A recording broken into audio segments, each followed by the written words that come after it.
Prasangka buruk ini adalah penyakit kotor sekali. Dan akan bertahap dan meningkat dari berprasangka buruk kepada sesama. Maka ada ilmu ngajari ilmu suudon. Ilmu membaca, wah kalau orang gini begini, orang gini begini, orang gini begini. Oh, matanya begini, orangnya begini.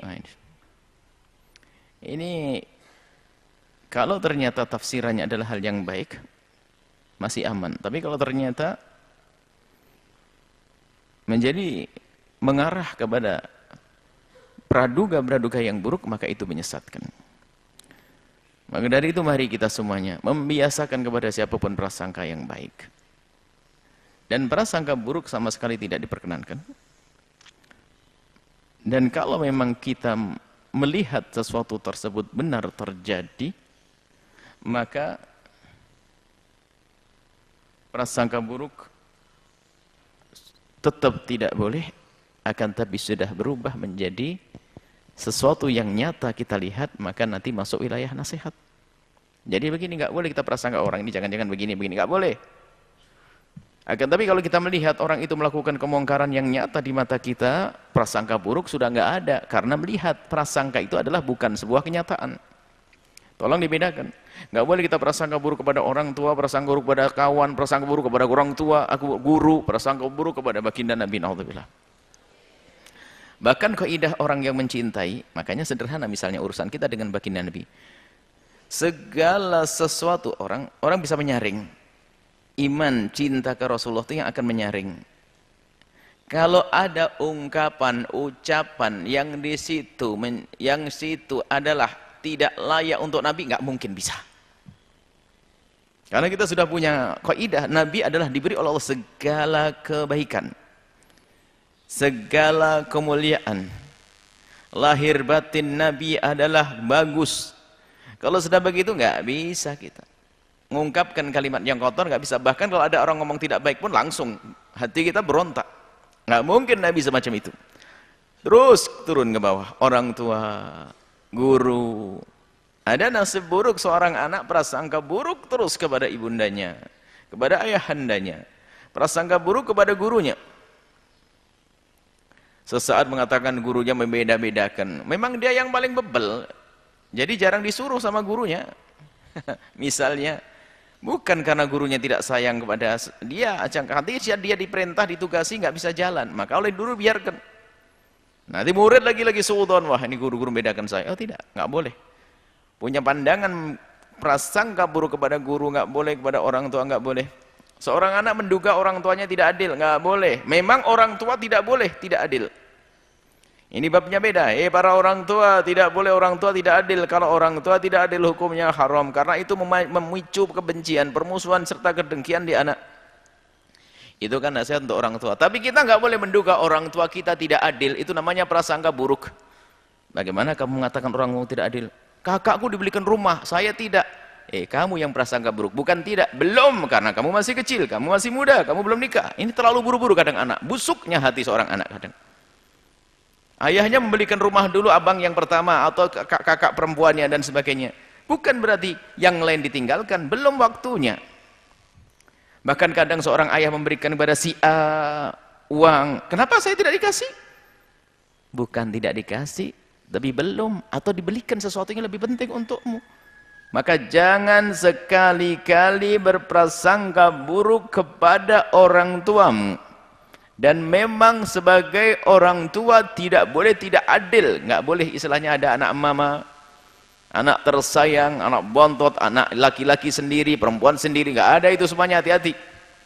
Kalau memang di hati kecenderungan kecintaan kepada salah satu dari mereka, itu ya wajar. Hadza qasmi fima amlik fala talumni fima la amlik. Nabi saja tidak bisa menyamakan urusan hati, tapi zahir hendaknya bisa.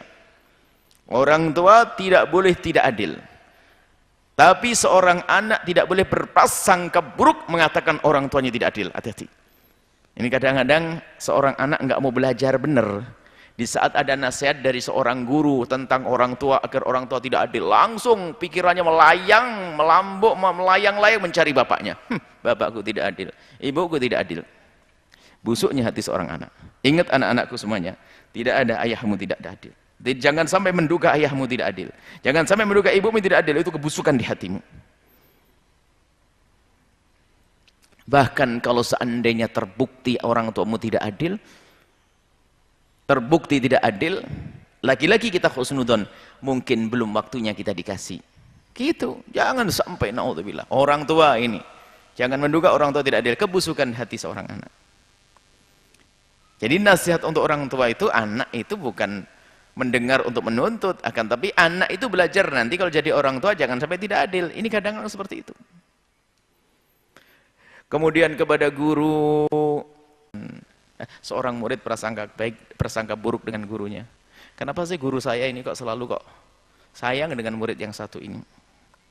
Akhirnya beberapa santri protes, ya Syekh, ya Ustadz, kenapa kok engkau perlakukan beda anak ini? Kan kita sama-sama santri. Jadi sudah suudzon dia. Akhirnya sang guru mengambil merpati atau apa burung begitu.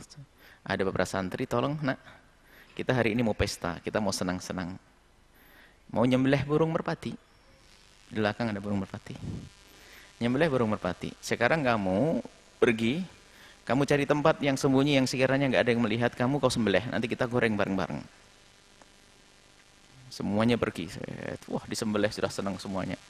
Anak yang paling disayang sama Ustadz tuh nggak nyembelih. Burungnya masih utuh. Yang lain tertawain, kenapa tidak kamu sembelih? Kita kan mau goreng, kamu tidak bisa makan ayam, tidak bisa makan burung nanti. Gurunya lo tanya, loh, kenapa tidak kamu sembelih burungmu? Merpatimu tidak kau sembelih? Ya Syekh kan pesan tadi, agar aku menyembelih di tempat yang tidak ada yang melihat. Kira-kira di mana yang tidak ada yang melihat? Kan ada Allah yang selalu melihat kita. Akhirnya sang Syekh tersenyum dan berkata, hei santri-santriku yang lain, lihat. Aku sayang kepada dia karena dia punya kelebihan. Kelebihannya sudah tampak di matamu. Kau lupa bahwasanya Allah melihatmu? Ini. Jadi ada sebagian guru itu memperlakukan beda, itu karena sesuatu yang tampak di mata guru ini, bukan karena tidak adil. Sebab semua guru menginginkan muridnya sukses. Termasuk yang paling bebel pun kalau dia bisa merubah klik jadi cerdas, pintar, pengennya begitu. Sehingga dipanjatkan dalam doa. Jadi jangan suudzon kepada guru, jangan suudzon kepada orang tua, hati-hati. Jangan suudzon kepada saudara, kawan. Ya boleh. Prasangka buruk itu kebusukan. Dan orang kalau punya kebiasaan prasangka buruk, hidupnya susah. Mendapatkan hadiah dari orang pun mikir, jangan-jangan dikasih apa-apa. Ini hatinya busuk. Urusan sama dukun, kadang-kadang sama dukun diajari, barangnya hilang, pergi ke dukun, waduh. Kemarin ada anda orang pakai baju merah masuk rumahmu, iya pamanku, akhirnya pamannya dituduh mencuri. Itu adalah bisikan setan, selesai masalah suudzon. Ada saat-saat kita boleh menduga, tapi pun bukan disebar menduga untuk diselesaikan. Misalnya, ada seorang laki-laki dan perempuan di satu rumah yang mereka bukan suami istri. Nggak boleh kita menuduh berzina, prasangka buruk dia berzina. Tapi jelas di mata kita, berduaan ini nggak boleh. Maka prasangka kita sah, tapi prasangka kita untuk menyelesaikan masalah, bukan diobral, menggosip. Tahu enggak, bukan gitu. Atau misalnya melihat ada barang kehilangan. Ada barang hilang, ada orang kehilangan barangnya. Kemudian barang yang dicari itu kita melihat.